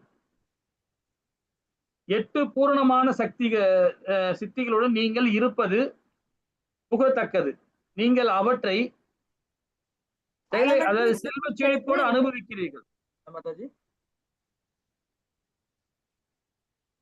ஸ்ரீமத் பாகவதம் 10வது காண்டத்துல 87வது அத்தியாயத்துல 38வது ஸ்லோகத்துல சொல்லப்பட்டிருக்காங்க. என்னன்னு பாத்தீங்கன்னா, இந்த ஸ்லோகத்திற்கான தங்களுடைய பொருள் உரை சில பிரபுபாதா சீடர் பின்வருமாறு விளக்குகிறார். இந்த ஜீவாத்மா தன்மையில் பரமபுருஷ சமமான தூய ஆன்மீக ஆத்மாக்களாக இருந்த போதிலும் பௌதீகமாயின் அறியாமையில் தழுவிக்கொள்வதன் மூலம் அவன் இழுவடையும் வாய்ப்புள்ளது. மாயையின் வசீகரங்களால் மயக்கப்படும் பொழுது அவனுக்கு பகவான் கிருஷ்ணரை மறைக்குமாறு வடிவமைக்கப்பட்ட புலன்களையும் உடலையும் ஏற்றுக்கொள்கிறான். மாயையின் முக்குணங்களில் முப்பொருளான சத்துவம், ரசோ மற்றும் தமஸ் ஆகியவற்றினால் உற்பத்தி செய்யப்பட்டு இவ்வுடல்கள் பல்வகையான சந்தோஷமற்ற நிலைகளில் இந்த ஆன்மீக ஆத்மாவை முடி இறப்பு மற்றும் மறுபிறவி முப்பெற்று வைக்கிறது. இப்ப புரிஞ்சுதா மாதாஜி? புரிஞ்சுது பிரபுஜி. ஹரே கிருஷ்ணா. இப்ப புரியுது. கொஞ்ச நேரம் கழிச்சு கேட்டா அது கொஞ்சம் மறந்துடுறீங்க. திரும்ப படிச்சாதான் தெரியும், மனசுக்குள்ள பதியும். சரி. அப்போ பரமாத்மா மற்றும் தனி ஆத்மா ஆகிய இருவருமே ஒரே ஆன்மீக இயற்கையின் பகிர்ந்து கொள்கின்றன. பரமாத்மா மற்றும் தனி ஆத்மா ஆகிய இருவருமே ஆன்மீக இயற்கையை பகிர்ந்து கொள்கின்றன. ஆனால் பரமாத்மா தன்னுடைய நுண்ணிய சகாக்களான ஜீவாத்மாவை போல அறியாமையினால் பிடிக்கப்படுவதில்லை. உருவாக்கப்பட்ட ஒரு சிறிய தாமிர உலோக உருண்டைகளின் பிரகாசத்தினை புகையானது இருட்டில் மறைகலாம். ஆனால் சூரியனுடைய விஸ்தூரமான கோலத்தில் எப்பொழுதுமே அம்மாதிரியான மறைக்க முடியாது. எப்படி பார்த்தாலும் மாயையானது பரமபுருஷ பகவானை நம்பிக்குரிய தகுதியான, அதாவது பணிப்பெண்ணான, நம்பிக்கையுரிய தாதியான பணிப்பெண்ணான பகவானின் உட்புற யோகமாய சக்தியின் வெளிப்புற விரிவாக்கமாகும். அதாவது சுருதி மற்றும் சிந்தியா ஆகிய இவ்விருக்களுடைய உரையாடலில் சில நாரத பஞ்சாரம்ல பாத்தீங்கன்னா பின்வருமாறு கூறுகிறது. என்னன்னா, யோகமாயாவில் இருந்து பெறப்படும் மறைக்கும் சக்தியே மகாமாயமாகும். இவள் பௌதிகமான அனைத்தையும் ஒழுங்குபடுத்துவாள். இந்த முழு பிரபஞ்சமே அவளால் மறைக்கப்படுகிறது. இவ்வாறாக ஒவ்வொரு உயிர்வாழியும் தன்னுடைய பௌதிக உடலின் தன்னை அடையாளப்படுத்திக் கொள்கிறான். பழைய தோலானது தன்னுடைய அத்தியாவசியமான அடையாளத்தின் ஒரு பகுதி அல்ல என்று தெரிந்து கொண்ட ஒரு பாம்பு எவ்வாறு அதை நீக்கி நிராகரிக்கிறதோ அதே போல பரமபுருஷர் எப்பொழுதும் அவருடைய வெளிப்புற பௌதீக சக்தியை தவிர்த்து விடுகிறார். அனிமா, அதாவது அணு என்ற ஒரு சிறிய உருவமான தன்னை மாற்றிக்கொள்ளும் சக்தி அனிமாகுது. மகிமா தானே? அனிமா. நான் படிக்கவா பிரபுஜி? படிங்க மாதாஜி. பழைய தோலானது தன்னுடைய அத்தியாவசியமான அடையாளத்தின் ஒரு பகுதி அல்ல என்று தெரிந்து கொண்டு ஒரு பாம்பு எவ்வாறு அதை நீக்கி நிராகரிக்கிறதோ அதே போல பரமபுருஷர் எப்போதும் அவருடைய வெளிப்புற பௌதிக சக்தியை தவிர்த்து விடுகிறார். அனிமா, அணு போன்ற சிறிய உருவமாக தன்னை மாற்றிக்கொள்ளும் சக்தி. மகிமா, மிகப்பெரிய உருவமாக தன்னை மாற்றிக்கொள்ளும் சக்தி போன்ற 8 வகையான சித்திகளில் அவரிடம் எந்த குறைபாடும் இல்லை. எனவே பௌதிக இருள் என்னும் நிழலுக்கு ஜொலிக்கும் மகிமைகள் நிறைந்த ஈடிணையற்ற பகவானின் ராஜ்யத்திற்குள் நுழையும் வாய்ப்பே இல்லை. அஷ்டசித்தின்றாங்கல்ல, அஷ்டசித்திங்கிறாங்கல்ல, அஷ்டசித்தின்னு நம்ம படிச்சிருக்கோம்ல மாதாஜி. பறக்கிறது, தண்ணிக்குள்ள போறது, அது எல்லாமே அந்த சித்திகள்ல இல்ல வரும். இல்ல அது இல்ல அது இல்ல அது இல்ல அது இல்ல. அது இல்லையா? அதாவது 6 விதமான தத்துவங்கள் சொல்றோம். மொத்தம் சித்துகள் வந்து பாத்தீங்கன்னா 8 தான் மொத்தம் சொல்றது. அஷ்டனா 8 தான். சித்துகள் 8 தான் சொல்லுவாங்க. ஆனா மொத்தம் வந்து பாத்தீங்கன்னா 36 இருக்கு சித்துகள். ஆஹ் ஆனா அஷ்ட சித்துன்னு சொல்லும் போது பாத்தீங்கன்னா இப்ப 108 உபநேசங்கள்ன்றது 10 உபநேசங்கள் தான் வந்து இன்னைக்குள்ள வரைமுறையில இருக்கு. ஆனா 8 சித்துகளை வந்து பாத்தீங்கன்னா 36 அஷ்டுகளா இது உருவாக்குறாங்க. அதாவது 36 பண்ண முடியும். இருக்கு ஆல்ரெடி. ஆனா அந்த 8 வந்து பாத்தீங்கன்னா ரொம்ப பிரசித்தி பெற்றது அது. அது ஒரு நாள் ஒரு கிளாஸ் எடுப்போம். நல்லா இருக்கும் அந்த சித்துகள் அது. ஹரே கிருஷ்ண மாதாஜி. இதோட இந்த கிளாஸ் நிறுத்திப்போம். டைம் ஆயிடுச்சு. நம்ம நாளைக்கு இதை கண்டினியூ பண்ணுவோம். எத்தனாவது பக்கம் இது? 62 62 இந்த பேட்ச்ல இருந்து படிக்கலாம்.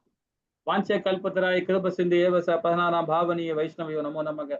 ஜெய் ஸ்ரீ கிருஷ்ணா சைத்தன்யா பிரபு நித்யானந்த ஸ்ரீ அத்வைத கதாதார ஈவாசாதி கௌர பக்தவருந்து விஜய். ஹரே கிருஷ்ணா கிருஷ்ணா கிருஷ்ண ஹரே ஹரே ஹரே ராம ராம ராம ஹரி ஹரி. ஓம் கிருஷ்ணா. ஏ டவுட்